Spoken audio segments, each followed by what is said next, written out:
Hello प्यारे छात्रों, कैसे हो आप सभी। उम्मीद करता हूं आप सभी लोग स्वस्थ और मस्त होंगे। तो आज के इस वीडियो में हम आपको साहित्यिक हिंदी का ऑफिशियल मॉडल पेपर कराने वाला हूं। जितने भी बच्चे 24 फरवरी को एग्जाम देने जा रहे हैं तो वीडियो को लास्ट तक जरूर देखना, क्योंकि ये बच्चों आपका ऑफिशियल मॉडल पेपर है, बोर्ड द्वारा जारी किया हुआ मॉडल पेपर है और साहित्यिक हिंदी का होने वाला है। इसमें आपकी समय विधि रहेगी 3 घंटे 15 मिनट, और जो आपके 15 मिनट होंगे वो आपको क्वेश्चन पेपर पढ़ने के लिए मिलेंगे। यानी कि आपको सबसे पहले क्वेश्चन पेपर को वहां पर समझ लेना है अच्छी तरीके से।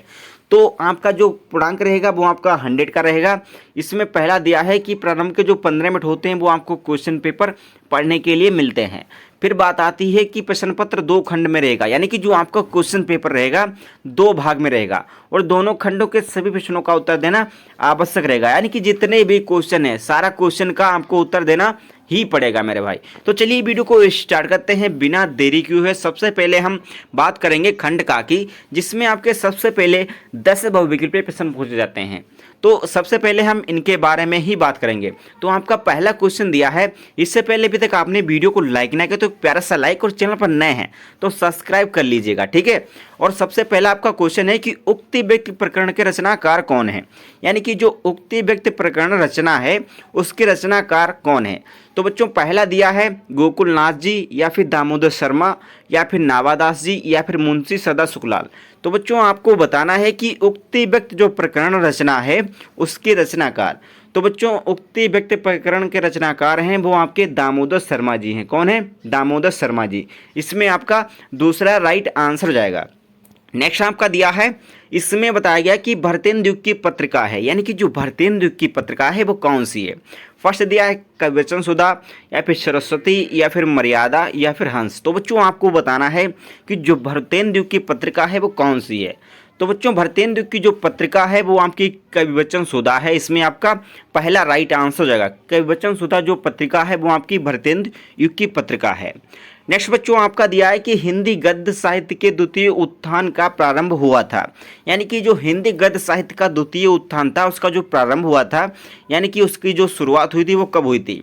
तो बच्चों जो हिंदी गद्य साहित्य का द्वितीय उत्थान था उसका जो प्रारंभ हुआ था वो बच्चों हुआ था 1938 ईस्वी में। इसमें आपका चौथा राइट आंसर जाएगा। नेक्स्ट आपका दिया है कि सेवा सदन के रचनाकार, यानी कि जो सेवा सदन रचना है उसके रचनाकार कौन है।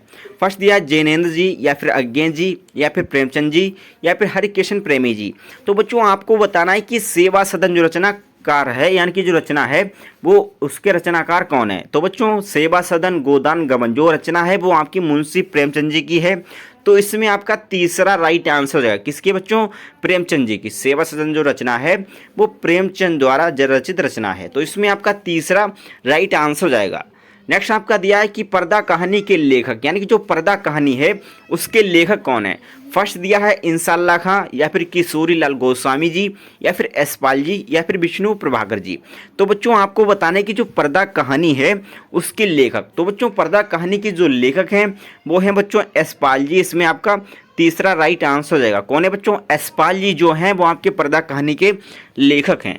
नेक्स्ट आपका दिया है कि आदिकाल का ग्रंथ नहीं है, यानी कि इसमें से कौन सा ग्रंथ है जो आदिकाल का नहीं है। फर्स्ट दिया है कीर्तिलता, या फिर बीसल देव रासो, या फिर आल्यखंड, या फिर पद्मावत। तो बच्चों आपको बताना है कि आदिकाल जो है, जो आदिकाल है उसका ग्रंथ कौन सा नहीं है। तो बच्चों इसमें से जो पद्मावत जो ग्रंथ है वो आदिकाल का नहीं है। किसका नहीं है? आदिकाल का जो पद्मावत ग्रंथ है। तो इसमें आपका चौथा राइट आंसर जाएगा। नेक्स्ट आपका दिया है कि अर्थशास्त्र के कवियों का संबंध भक्तिकाल की किस शाखा से है। यानी कि जो अर्थशास्त्र के कवि हैं उनका संबंध जो है वो भक्तिकाल की किस शाखा से है। फर्स्ट दिया है राम भक्त शाखा से, या फिर ज्ञानाश्रय शाखा से, या फिर प्रेमाश्रय शाखा से, या फिर कृष्ण भक्त शाखा से। तो बच्चों आपको बताना है कि अर्थशास्त्र के कवियों का जो संबंध है वो किससे है। तो बच्चों अर्थशास्त्र के जो कवियों का संबंध है वो कृष्ण भक्त शाखा से है। किससे? कृष्ण भक्त शाखा से। इसमें आपका चौथा राइट आंसर जाएगा।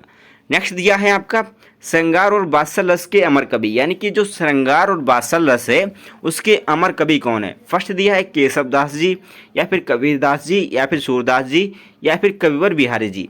तो बच्चों आपको बताना है कि श्रृंगार और वात्सल रस के जो अमर कवि हैं वो कौन है। तो बच्चों श्रृंगार और वात्सल रस के जो अमर कवि हैं वो आपके सूरदास जी हैं। इसमें आपका तीसरा राइट आंसर जाएगा। कौन है बच्चों? सूरदास जी श्रृंगार और वात्सल रस के अमर कवि हैं। नेक्स्ट आपका बताया गया है, इसमें बताया गया कि चांद का मुंह टेढ़ा जो है वो रचना की विधा, यानी कि किस रचना की विधा है। तो बच्चों काव्य रचना की, या फिर उपन्यास की, या फिर निबंध की, या फिर कहानी की। यानी कि जो चांद का मुंह टेढ़ा जो रचना है वो किसकी विधा है, काव्य की है, या फिर उपन्यास की, या फिर निबंध की, या फिर कहानी की। तो बच्चों चांद का मुंह टेढ़ा जो रचना है वो किसकी विधा है, तो बच्चों वो विधा है काव्य की। किसकी? काव्य विधा की रचना है। ठीक है, चांद का मुंह टेढ़ा जो रचना है वो काव्य विधा की रचना है। इसमें आपका पहला राइट आंसर जाएगा। नेक्स्ट दिया है आपका कबीर वाणी के डिक्टेटर हैं, यानी कि आपका जो कबीर वाणी के डिक्टेटर हैं वो कौन है, आपका कथन जो होगा वो कौन सा सत्य होगा। फर्स्ट दिया है आचार्य हरदास प्रसाद द्विवेदी जी, या फिर जयशंकर प्रसाद जी, या फिर रामचंद्र शुक्ल जी, या फिर नंद दुलारे वाजपेयी जी। तो बच्चों आपको बताना है कि कबीर यानी जो कबीर हैं जो वाणी के डिक्टेटर हैं, यानी कि कबीर वाणी के डिक्टेटर कौन है। तो बच्चों आचार्य हजारे प्रसाद द्विवेदी जी जो हैं वो आपके कबीर वाणी के डिक्टेटर हैं। इसमें आपका पहला राइट आंसर जाएगा। तो बच्चों बिल्कुल इसी तरह से आपको 10 बहुविकल्पीय प्रश्न देखने को मिलेंगे, जो कि हमें जोरों शोरों के साथ उन्हें करना है। और बच्चों ये फोकट के नंबर होते हैं, यानी कि आपको क्या करना है, टिक। यानी कि टिक क्या, आपको सीधा एक ही क्वेश्चन यानी कि इसमें ढूंढना है कि कौन सा सही है, आपको लिख देना है सीधे। ठीक है, तो आपके 10 नंबर यहाँ से मिल जाएंगे। फिर बात आती है तीसरे नंबर पर, जहाँ पर आपको सबसे मेन काम होता है कि दिए गए गद्यांश पर आधारित प्रश्नों के उत्तर देने होते हैं। इसमें आपको 10 अंक का एक ही क्वेश्चन पूछा जाता है, यानी कि जो आपका तीसरा क्वेश्चन है इसमें आपके 5 क्वेश्चन रहेंगे, यानी कि छोटे छोटे 5 क्वेश्चन रहेंगे जिनका आपको उत्तर देना है और 10 नंबर ले लेना है, यानी कि प्रत्येक क्वेश्चन आपका 2 अंक का रहेगा। तो सबसे पहले बात आती है इसमें कि प्रस्तुत पाठ के लेखक, यानी कि जो पाठ के लेखक हैं और जो लेखक का नाम क्या है, यानी कि जो आपका पैराग्राफ दिया है इस जो पाठ है इसके लेखक कौन है और जो पाठ है उसका नाम क्या है, यानी कि गद्यांश के जो पाठ एवं लेखक का नाम आपको बताना है। यानी कि जो आपका पैराग्राफ दिया है इसके पाठ और लेखक का नाम बताना है, जिससे आपके 2 नंबर यहाँ से क्लियर हो जाएंगे। फिर बात आती है रेखाचित्र अंश की व्याख्या करनी है, यानी कि जहाँ तक कि बच्चों आपकी अंडरलाइन है वहाँ तक कि आपको अपने शब्दों में व्याख्या कर देनी है। फिर बात आती है तीसरे नंबर पर, इसमें बताया गया है कि प्रस्तुत अनुच्छेद के अनुसार जंगल में क्या क्या मिलता है, यानी कि प्रस्तुत अनुच्छेद के अनुसार जंगल में क्या क्या मिलता है वो आपको इसी पैराग्राफ में मिल जाएगा। और अच्छी तरीके से आपको पढ़ना है, वो आपको सारा का सारा इसी पैराग्राफ में मिलेगा।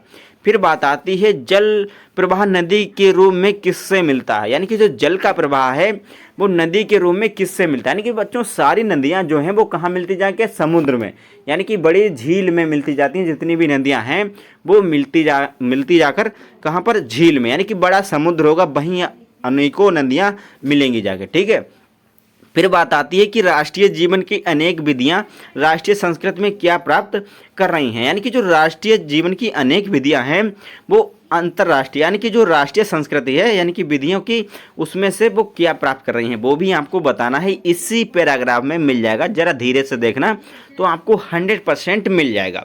अगर आपको एक नहीं भी आ रहा है, आपको अथवा में भी दिया होगा, आपको एक नहीं आ रहा है तो आप एक कर सकते हैं। इसमें से ये भी पैराग्राफ रहेगा और पैटर्न आपका सेम रहेगा। इसका भी आप स्क्रीनशॉट ले लें और तैयारी इसकी भी कर लें। पहला क्वेश्चन है कि पाठ व लेखक का नाम, अपने मतलब जो आपका संदर्भ रहता है वो आपको लिखना है। ठीक है, पाठ और लेखक का नाम, इसमें आपको संदर्भ नहीं लिखना, पाठ और लेखक का नाम डायरेक्ट लिख देना है। फिर रेखाचित्र अंश की व्याख्या रहती है। फिर आपको 3 क्वेश्चन इसी पैराग्राफ से रिलेटेड मिलेंगे, जो कि आपको पढ़कर आसानी तरीके से उन क्वेश्चनों का उत्तर दे देना है और धड़ाक से आपको 10 नंबर ले लेना है। ठीक है, फिर बात आती है चौथे नंबर पर, जहां पर बच्चों आपको पद्यांश पर आधारित निम्नलिखित प्रश्नों के उत्तर देने होते हैं। यहाँ से भी आपको 10 नंबर मिल जाते हैं। आपको क्वेश्चन के उत्तर देने हैं और 10 नंबर फटाक से लेने हैं। इसमें भी आपको सेम पैटर्न रहेगा, जैसे ऊपर बताया है वही पैटर्न रहेगा। पहले तो आपको पाठ और कवि का नाम बताना है, वहाँ पर बच्चों आपका लेखक का पूछा गया, जो गद्यांश था उसमें आपको लेखक का बताना है, यानी कि गद्यांश में जितने भी हैं लेखक हैं और पद्यांश में जितने भी हैं वो आपके कवि हैं। ठीक है, पहले कवि और पाठ का नाम लिखना है, फिर रेखाचित्र अंश की व्याख्या करनी है। 3 क्वेश्चन इसी पैराग्राफ से मिलेंगे जो कि आपको कर देने हैं। अगर आपको एक नहीं भी आ रहा है तो अथवा में भी दिया होता है, इसे भी आप कर सकते हैं। ठीक है, इसका भी आप स्क्रीनशॉट ले लीजिएगा। इसमें भी आपके 5 क्वेश्चन आएंगे। फिर बात आती है 5वें नंबर पर, जहां पर आपको लिखना पड़ता है लेखक का जीवन परिचय। क्या लिखना पड़ता है? लेखक का जीवन परिचय, जिसकी शब्द सीमा रहेगी 80, यानी कि कम भी हो जाए कोई भी दिक्कत नहीं, चलेगा, सब भी चलेगा। अगर आपको लिखना है जीवन परिचय तो राइट तरीका होता है लिखने का कि आपको जो आपके लेखक होते हैं उनका नाम, पिता का नाम, माता का नाम, जन्म कब हुआ, मरण कब हुई, क्या रचनाएं थी, ये बच्चों आपको ब्लैक पेन से लिखना है और वहाँ तक आपको अंडरलाइन कर देनी है, क्योंकि एग्जामिनर की जब निगाह जाएगी सटीक कि बच्चे ने क्या लिखा है वहीं पर आपको लिखना है। ठीक है। फिर बात आती है खा नंबर पर, जहाँ पर आपको कवि का जीवन परिचय लिखना पड़ेगा, जिसकी शब्द सीमा रहेगी 80 शब्द। जो भी आपको 5 नंबर यहाँ से मिलेगा, 5 नंबर वहाँ से मिलेगा। एक कवि का लिखना है, एक लेखक का लिखना है। जयशंकर प्रसाद जी का भी लिख सकते हैं, रामदास सिंह दिनकर जी का भी लिख सकते हैं, सूर्यकांत त्रिपाठी निराला जी का भी लिख सकते हैं, अयोध्या सिंह उपाध्याय जी का भी लिख सकते हैं। यानी कि एक लेखक का जीवन परिचय और एक कवि का जीवन परिचय। शुरुआती की आपको 3 यानी कि फर्स्ट, सेकेंड, थर्ड तीनों याद करने हैं, 3 उधर के याद करने हैं। ठीक है। फिर बात आती है 6 नंबर पर, जहां पर बच्चों आपको कहानी लिखनी पड़ती है, यानी कि कहानी तत्वों के आधार पर पंचलाइट अथवा बहादुर कहानी की समीक्षा कीजिए, जो कि आपको 5 नंबर पर यहां से भी देखने को मिलेगी। अगर आपको ये 2 नहीं आ रहे तो अथवा में भी दिया होता है। कर्मनाशा की हार कहानी का प्रमुख पात्र का चरित्र चित्रण लिखना है, यानी कि आपको 110% पंचलाइट और बहादुर कहानी याद कर लेनी है, इससे बाहर आपको देखने को नहीं मिलेगा। ठीक है। फिर बात आती है 7 नंबर पर, जहां पर बच्चों आपका पूछा जाता है कि स्वपठित काव्यखंड के आधार पर, यानी कि जो भी आपने पढ़ा है खंड उसी के आधार पर आपको क्वेश्चन छांट लेना है। जो आपने खंड पढ़ा है स्कूल में, जो पढ़ाया गया है उसी प्रश्न को छांट कर आपको उसका उत्तर दे देना है। ठीक है। जहां पर बच्चों इसमें भी आपको 5 अंक मिल जाएंगे। इसमें आपके 6 क्वेश्चन होते हैं, जो आपने पढ़ा है वही आप लिखना है। ठीक है। फिर बात आती है खंड खा में, जहां पर बच्चों आपको देखने को मिलेगी संस्कृत का हिंदी में अनुवाद करना है आपको संदर्भ सहित। ठीक है। निम्नलिखित संस्कृत गद्यांश का संदर्भ सहित हिंदी में अनुवाद करना है, जहां पर आपको मिलेंगे 7 अंक। ठीक है। यहाँ से 7 अंक मिलेंगे आपके, अथवा में दिए होंगे 2 आपके पैराग्राफ होंगे। ठीक है। यहाँ से आप किसी भी एक पैराग्राफ को लिख सकते हैं। आप इसका स्क्रीनशॉट ले लीजिएगा, अच्छे से तैयारी कर लीजिएगा। फिर बात आती है निम्नलिखित श्लोकों में से किसी एक का संदर्भ में, यानी कि संदर्भ सहित हिंदी में अनुवाद करना है। यहाँ भी आपको 7 नंबर मिलेंगे। किसी भी, यानी कि अथवा में दिया है, किसी भी जो आपको आसान और अच्छी दिखाई दे उसे आप कर सकते हैं। ठीक है। फिर बात आती है 9 नंबर पर, जहां पर आपको निम्नलिखित में से किन्हीं 2 संस्कृत प्रश्नों का उत्तर देना है, यानी कि संस्कृत में देना है।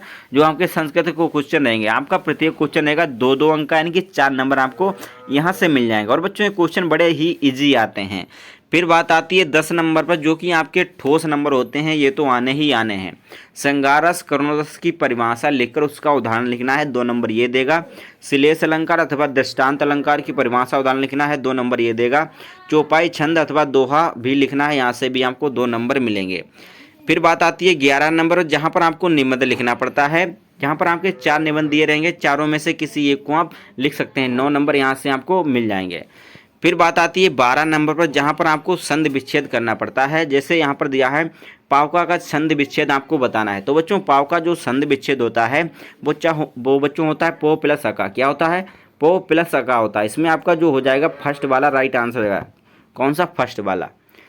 नेक्स्ट आपका दिया है कि प्रेजते का संधि विच्छेद आपको बताना है, कि जो प्रेजते होता है उसका संधि विच्छेद बताना है वो क्या होता है। तो बच्चों प्रेजते का जो संधि विच्छेद होता है वो होता है प्रे प्लस एजते। क्या होता है?